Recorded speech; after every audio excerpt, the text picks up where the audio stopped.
When our son was diagnosed with stage 4 cancer, we wanted to know everything science and experience has proven effective.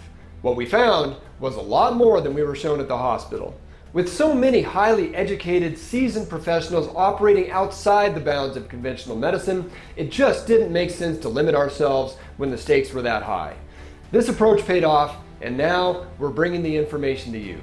Wisdom from the top integrative and holistic cancer doctors and healers around the world, all in one place. Because you deserve true answers to cancer.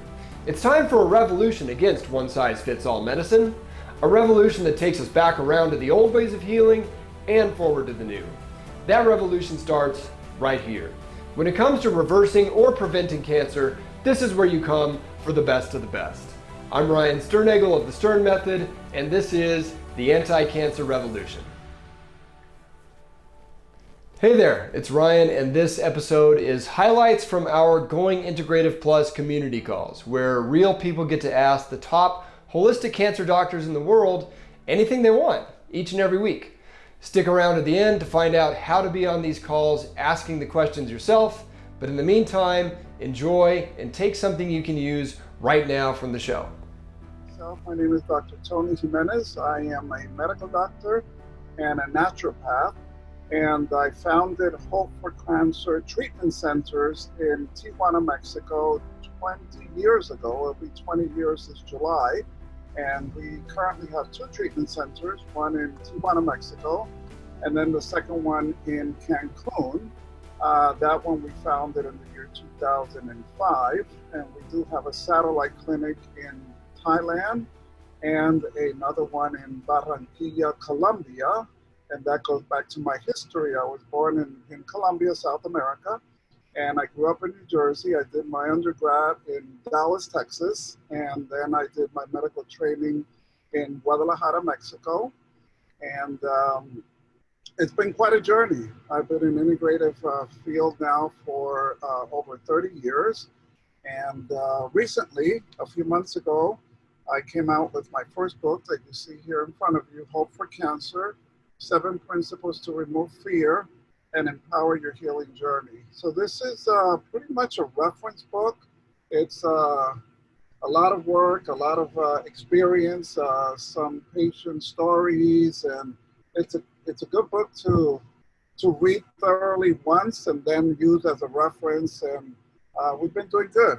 So that's the foundation of our treatment philosophy at Hope for Cancer. They're immune modulation, oxygenation, detoxification, the microbiome, nutrition, and of course the emotional spiritual. So as you see, those six principles, although we apply them to cancer patients for the most part at our treatment centers, we all need to do that now proactively, right? Enhance our immune system, detoxify, work on the emotional spiritual, and the gut microbiome, the nutrition, of course, and oxygenation. What you, Dr. Tony, think of the RGCC test for CTC, circulating tumor cells, and stem cells, parentheses, Oncotrace test, and do you think one could get their numbers to zero? So here is what I think. First of all, there are two types of circulating tumor cells. One type is called epithelial circulating tumor cell, and that makes up a great majority of the circulating tumor cells in the cell. So they're not circulating yet, they're cancer stem cells. When they leave the cell and go into the blood supply, then that's when they're called circulating tumor cells, and now they're called mesenchymal circulating tumor cells. So there's a transition called epithelial mesenchymal transition. For those epithelial cancer stem cells to leave the cell membrane and penetrate into the bloodstream, it has to transition into a mesenchymal form. At that point is when it could traverse the bloodstream and then ultimately lodge onto the venous or arterial wall and then penetrate into a distant tissue, at which time it transitions back from a mesenchymal to an epithelial. The point is that when it's circulating, it's mesenchymal, 95+%.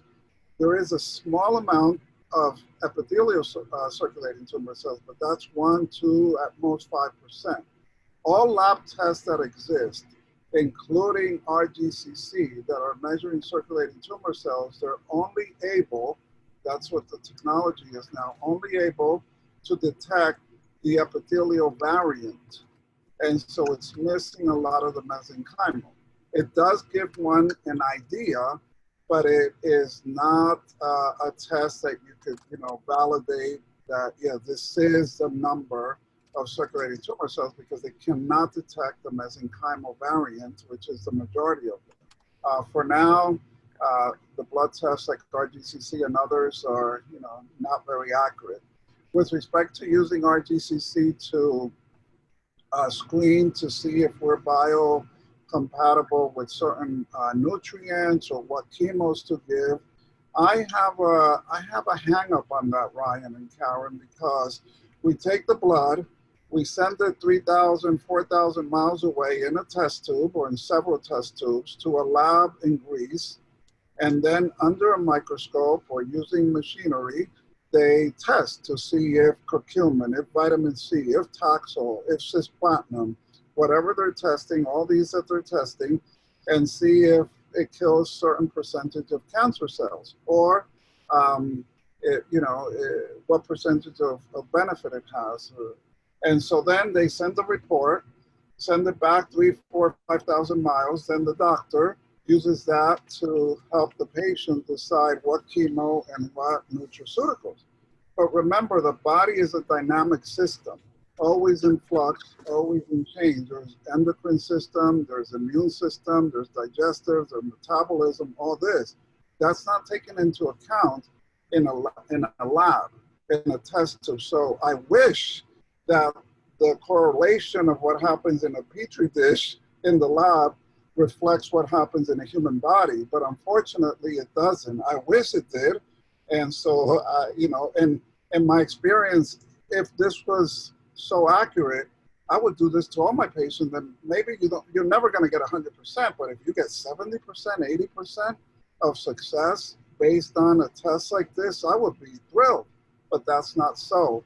And so, it's like you can't step on the same river twice, right? Because it's always the same thing with the body. So I just don't, I haven't seen it in my clinical practice, and that's no disrespect to thousands of doctors that use it and use it as a guide for their patients. I'd rather do something, for example, in real life. If you have a physician who knows about muscle testing, about kinesiology, then have him or her test you in real time for a substance. Hey, is this vitamin C, this brand better than this brand for you, Karen? And then let's test in real time. And we could do that very effectively.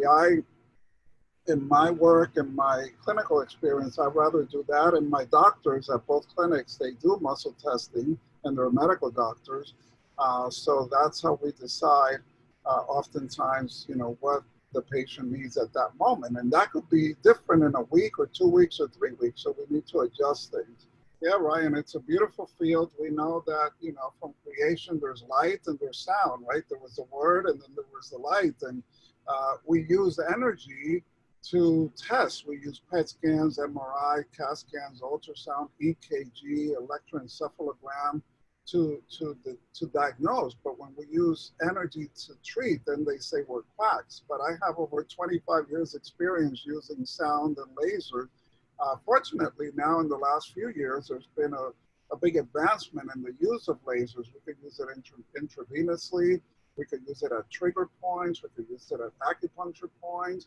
We could do laser treatments directly in breast cancer tumors, for example, into the bladder. So there's quite a number of ways that we can use laser. And as you said, most of every substance in nature has a spectrum of light that activates it or wakes that up. For example, vitamin C was found, and this is not my work, vitamin C was found and published that it has a photoactivation in the red light spectrum, about 640, 660 nanometers. So what if we give the patient vitamin C, and then at the same time we use a red laser? in that spectrum. Now we're having the effect of vitamin C as a compound, and we're having the photoactivation effect of that compound as well. So chemotherapies, if you obviously know very much about IPT, Ryan, low dose chemo, we do that selectively at our clinic also, because some patients come with a huge tumor mass and we have to try to debulk. So we do some low IPT selectively. And so let's say we're using carboplatinum or Taxol or 5-FU. At the same time, we're using the specific light source, whether it's red, infrared, blue, green, or yellow wavelengths, and that will have photoactivation. And if you go to PubMed or Google Scholar, you'll see plenty of references on these compounds having a spectrum of photoactivation. Not that it really matters. Is it the Weber or Weber laser machine you have in your clinic? Yes. Yeah. Yeah, the Weber, my colleague, Dr. Weber in Germany, is the one that was able to manufacture these devices that meet all German criteria for such medical devices. And, you know, in Germany, they're kind of strict with these things. So, yes, it's the Weber lasers, correct, Ryan? That you can actually wear on your wrist. That's just, you know, beaming it through your skin. But then the next level of that is this kind of intravenous laser machine that's not inexpensive. We'll put it that way. So you probably need to find a practitioner that uses them. But yeah, seek it out. It's really interesting stuff. Part two of Karen's question, you kind of already answered it, but just to give you a chance to add anything on, what's the best test for someone wanting to know if cancer is brewing in their body? Just for the average person at home that maybe isn't working with the cancer specific doctor or anything like that. Do you put any faith in like the CA profile or any of those kind of blood tests just for general prevention type purposes? Yeah, the more data points we have, Ryan, the better, because we put all the data points together. No one test, even the marquee test that oncologists use, a PET CT scan, is not 100% accurate. So we have to get all the data points and then make a clinical decision. For example, myself, thank goodness I'm healthy. My dad did have prostate cancer at an early age, and I discussed that in my book. But for me, I do my checkup every year, a week or two before my birthday, because I remember when my birthday is. And so every year, and then it's a good birthday present, right? To have good results. And if the results need some, aren't the best, then I focus on that. But for example, I do a complete blood test, look at hormone profile, the general complete blood count, immune profile, prostate test, and then I do the markers, like you said. I do the general ones like the CEA, carcinoembryonic antigen, and then I do the PSA, which is for men, the prostate. The woman can do a CA15-3, which is a breast cancer marker, CA125, which is more like an ovarian marker. But the CEA is a good one because it's a more general one that focuses on all the digestive system, from the mouth to the esophagus, stomach, pancreas, liver, colon, and rectum. So that's a CEA. And again, none of this means that if the CEA is elevated, you have cancer. No, it's a data point, and then you go to the next step of testing. So for me, I also do a full body ultrasound, Ryan. It's a non-invasive technique, and we scan the neck to check the thyroid, any lymph nodes in the neck, above and below the collarbone, the clavicle, then the breast for the females, the armpits always, the axilla, all the liver, looking at the pancreas, the spleen, the liver, of course, looking at the kidneys, looking for any lymph nodes, and then down into the pelvic area. For females, of course, looking at the pelvic female organs, and then you do the groin, because there's a lot of lymph nodes in the groin. So our interventional radiologist does this ultrasound. The important thing about the ultrasound also is that it should be done in a color phase. That's called a color Doppler. Because let's say he finds an area, a lymph node that's inflamed. And we all have them, right? On our neck and lymph nodes are the filters, so they're doing what they're supposed to do. Then the doctor turns on the color phase and he looks for blood flow in that lymph node. If there's an increased blood flow in that lymph node, then that's more of a sign of a possible malignancy, because cancer cells need increased blood supply to develop, grow, and progress. And so let's say we have a female with a history of breast cancer in the family. She comes in, we do this ultrasound, we find something in the breast suspicious, then he turns on the color phase. And he looks to see if that lump bump mass in the breast has increased blood flow. If it doesn't, then that's not a red flag. If it does, it's a red flag, and maybe we recommend that patient to have an MRI of the breast to look a bit more deeper, right? So yes, I do recommend a yearly checkup, but mainly with an integrative physician, not a general doctor, because, you know, it's very superficial. Another thing, Ryan and Karen, is that when there's a abnormality found in the blood test, let's say they do a blood chemistry and the liver enzymes are elevated. This is beyond the point of an opportune diagnosis. By the time these blood tests become abnormal, that could have taken months or years for that abnormality to happen. So what if we do thermographies, for example, and look at the functional assessment, do a functional assessment of all the organs? That's another test I do yearly. It's a thermography. And so we're looking deeper. We're doing hormone panels. If you're 45, 50 and above, you know, go to an integrative physician and have a complete 24-hour urine hormone panel. Let's see what your estrogen, your testosterone, your progesterone, your thyroid, your cortisol, your adrenal glands, you know, all these things. Because remember, it's the psycho, neuro, endocrine, immune system. So if our endocrine system is not in balance, our immune system is going to falter. And then our nervous system is, and we're going to be in sympathetic, we're going to be in fight or flight.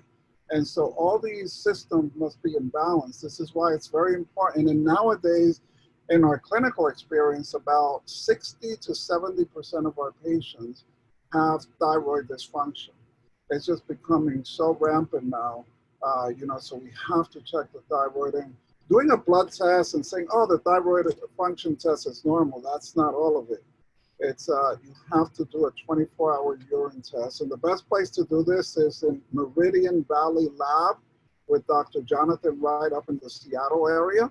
And, you know, they send you the kit, you collect your urine for 24 hours, send it to them, and then they'll send your doctor the results, and the doctor can go over them with you.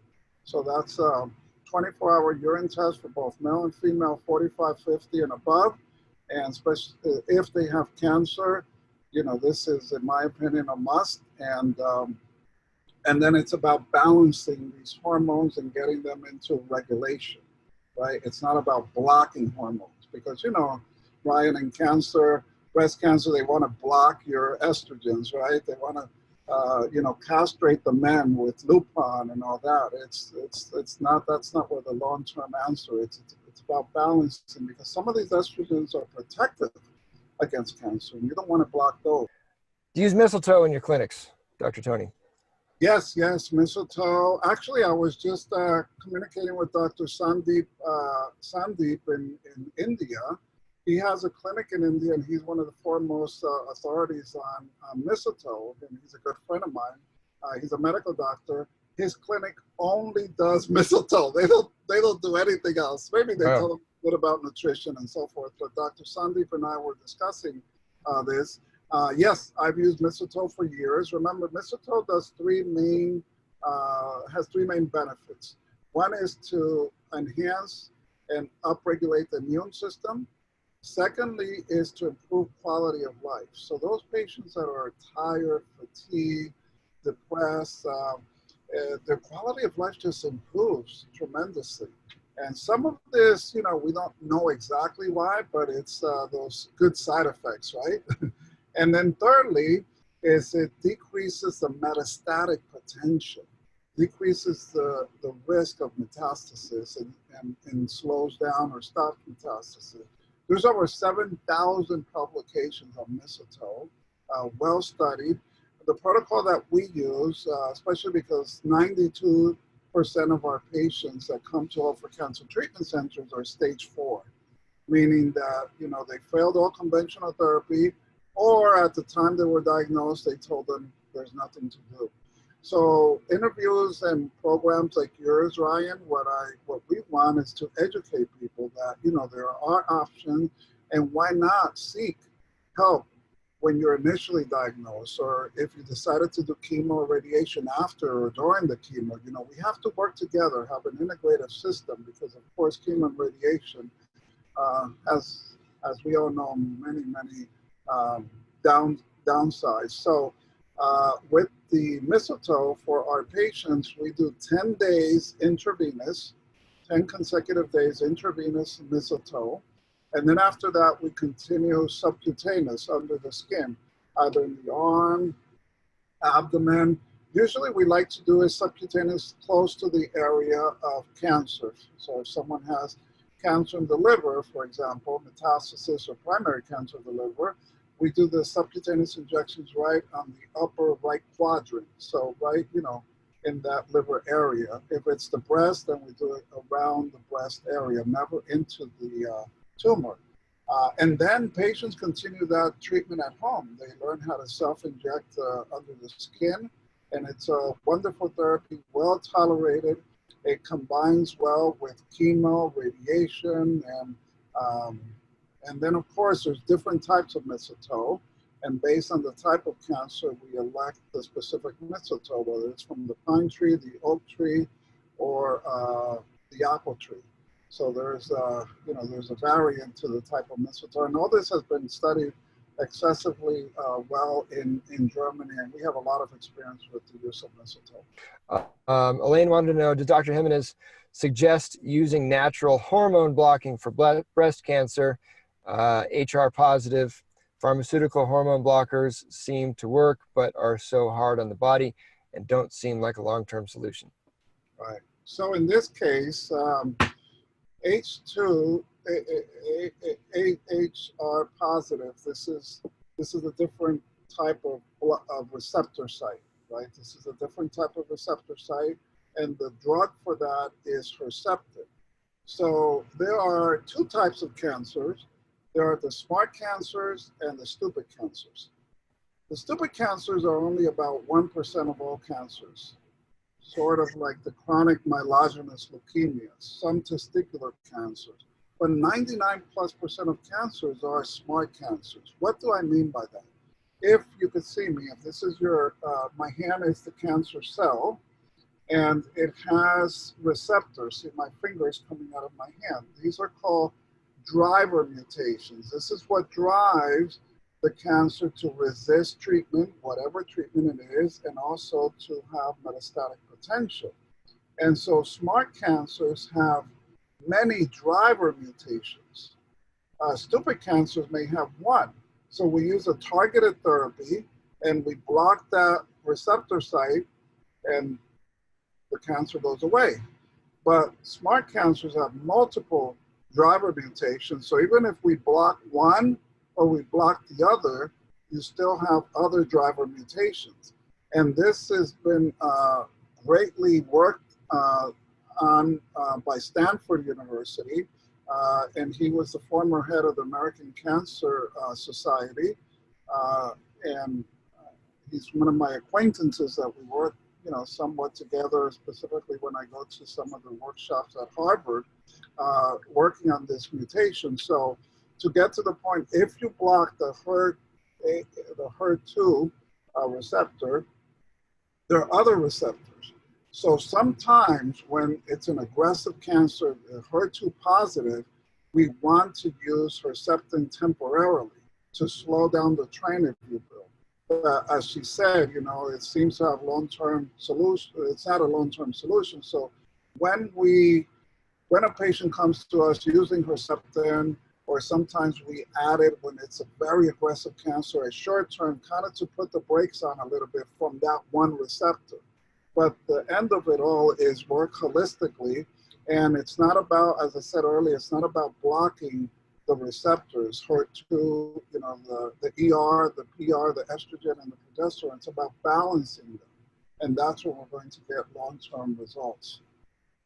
And of course, if we could do this more naturally with DIN, diindomethane, if we use calcium D-glutarate, wild yam, different natural substances that work at these receptors to balance them and decrease estradiols, or the bad estrogen receptors. So again, doing the 24-hour urine test to see where we need, what pathway we need to address. That's what's important. Do you have any recommendations or thoughts on prostate cancer treatments, including hormone therapy and radiation therapy versus natural therapy, like ozone treatments, infrared biomat, and supplements for rising PSA after radical robotic prostatectomy?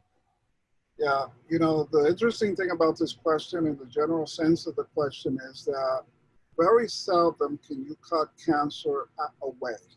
So this patient had the robotic, you know, prostate surgery. That means the prostate was removed. And it seems like now there can be metastasis, or they're concerned on how to stop the metastasis. So they do the prostate surgery, and then they want to put them on hormone blockers, right? But if you don't have a prostate, you know, I mean, it's like not a logical thing. So first of all, for most prostate cancers, I do not recommend a prostatectomy, although this is done already in this patient. So the idea now is to have a good assessment of, you know, it's hard for me to give specific recommendations because I don't know the details about this patient, but have a good assessment, look at the ultrasound like I mentioned earlier, look at the blood test, look at the hormone status, see how old the patient is, what's the patient's mindset. How do you go about figuring out the IV vitamin C dose for cancer patients, and then you know, frequency, duration, all that stuff? Well, there's different protocols for vitamin C, as Karen is probably aware by asking this question, and you know that very well also, Ryan. I'm blessed that I am, you know, I've been to over 70 countries. I'm also a licensed physician in Spain. And I belong to a group in Spain that's a select group of physicians and scientists, and we are always communicating. One of the big topics lately has been vitamin C because of what's happening in the world, and that's another topic, but let's focus on cancer. After all these years, I've tried many dosages, different protocols, and what we're currently doing is 25 grams of vitamin C 3 times a week, drip slowly in 2 to 3 hours. Why slowly? Because vitamin C is water soluble. If you drip it too fast, you're going to pee it out. And so it's good to drip it slowly. Above 12.5 grams, vitamin C becomes a pro-oxidant. And that's what we want to fight cancer cells. Below 12.5 grams, it's an antioxidant. And that's what we want, like to kill viruses or anti-inflammatory or as an antioxidant. So anything above 12.5 grams, we're getting the pro-oxidant effect, meaning cancer killing effect. We do 25 grams IV in 2 to 3 hours, 3 times a week, as part of an oxidative therapy program, because we're also doing hyperbaric oxygen, we're also doing ozone, ultraviolet blood irradiation, so that's a good program. If you're at home, what I recommend is to do liposomal vitamin C. The reason liposomal is more important is because non-liposomal vitamin C is not absorbed as good, and you need higher amounts to get a blood vitamin C level that's therapeutic. And also you risk getting the diarrhea effect the higher you go. So liposomal vitamin C is absorbed and assimilated much better. 1 gram of liposomal vitamin C is equivalent to 10 grams of intravenous vitamin C. And so use the liposomal. You can use as much liposomal as you want. I typically do 2 to 4 thousand milligrams of liposomal vitamin C a day, right? Especially now, just to make sure my immune system is revved up even more.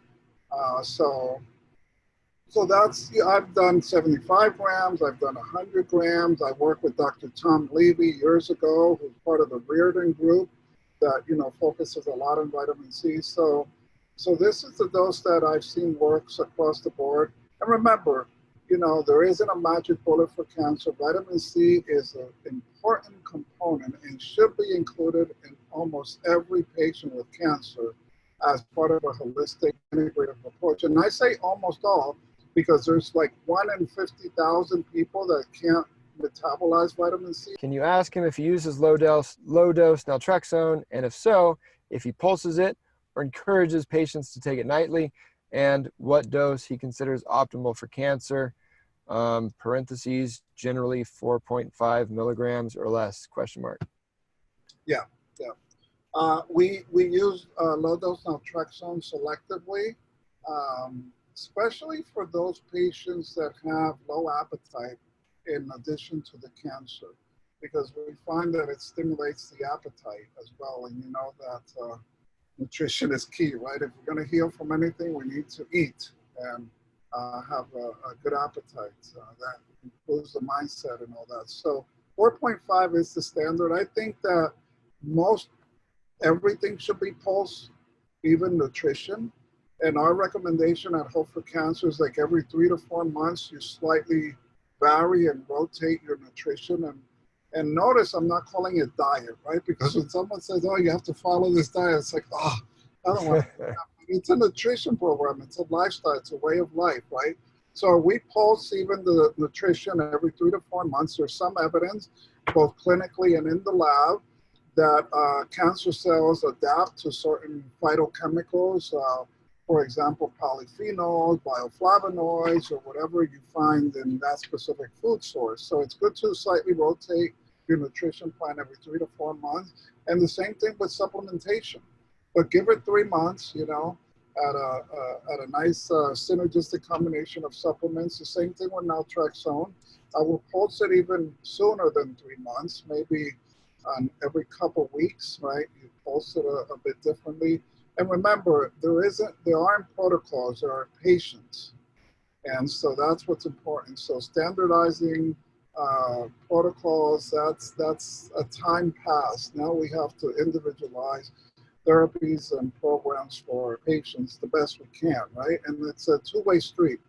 Our functional medicine doctors are excellent at this, and we have a home program support team at Hope for Cancer that consists of 11 people, 3 doctors, and we're calling the patients and communicating with them constantly so that we're adjusting. Second question from Leora. What are his thoughts on NAD plus or NADH, which is touted as a really beneficial anti-aging therapy? The new kid on the block for cellular health and regeneration. Any contraindications with cancer? No contraindications with cancer. NAD and NADH is something I personally take myself, also pulsing it. I like to combine it with CoQ10, and get into that mitochondria. So it's one of the main pathways of energy metabolism. And it's all about the vital force of the cells. If the cells have vital force, and then you have the tissues having that vital force, and then the organs, and then the systems, the digestive, the respiratory system, immune system, then your entire body has that vital force. Disease is not going to like that. When vital force is decreased in the body, that's when illness sets in. Someone who passed away, they're dead, there's no vital force. So no matter how sick you are, if you're listening or viewing this, you have vital force, but we need to up that vital force if you're sick, because you have vital force because you're alive and you're breathing and your heart is pumping, but the vital force is hampered, and we need to increase that vital force. And I believe these important cell pathways using NAD, NADH, CoQ10 are so important at a mitochondrial level, and we're increasing the vital force. What happens when we increase the vital force? As we say, as it is above, it is below. As it is in, it is out. So we need to think about that, putting the heaven and the earth together and bringing outside in. or inside out, you're going to have tremendous vital force. You're going to feel better mentally, emotionally, spiritually, and cancer is going to, not like that environment. Yeah, so thanks again, Dr. Tony. Any final words for anybody, or? Well, thank you, Ryan, for this opportunity. The main thing is to be together, keep our tribe together, and in these difficult times to be stronger than ever. Karen, actually, lightning round question. Karen had one more. What's the spray you use for immunity in your mouth? Yes, that's called TCM, T-cell modulator. And it's a beautiful concept and study. The doctor, my colleague in Guadalajara, Mexico, he's MD, oncologist, has like 5 PhDs, and he worked on the H1N1. The World Health Organization asked him to help them with respect to this SARS-CoV-2 virus. So he's well known in the field of immunotherapy. He's an immunologist. So he developed this spray, and we have a lot of experience. It's 6 sprays in the mouth 5 days a week. I've been doing it preventively now, and there's indications for prevention for cancer patients and autoimmune diseases as well. So it's called TCM. You can contact us and we'll give you more information. All right. Dr. Tony, good to see you as always. Thank you. And again, this episode was highlights from one of our Going Integrative Plus Q&A calls, where we get a top holistic cancer doctor on a call once a week, and our members get to ask whatever it is they're currently trying to figure out. If you would like to hear the rest of the 2-hour call, along with over 100 other calls we've done, along with the recordings, notes, and slides from our entire first and second Anti-Cancer Revolution online conference events, and most importantly, the ability to ask the doctors and healers featured on our events and community calls anything you want yourself directly. That's what you get with Going Integrative Plus. This is the resource and community my wife and I would have given anything for when we were going through cancer with our son. Each and every week, we get one of the top holistic and integrative cancer doctors on a call, and you get to ask them anything you want yourself. Listening to this podcast for your health is amazing, but getting to be the one asking the questions yourself about whatever you're currently trying to figure out dramatically shortcuts the learning curve and helps you make more right decisions faster and avoid the wrong ones. Again, you also get every past call we've ever done, which is hundreds of hours of content that's all transcribed, time-stamped, and searchable, so you can see what all of our experts have said about any particular topic, which is a very nice antidote to how hard it's become to find good natural health information pertaining to cancer online these days.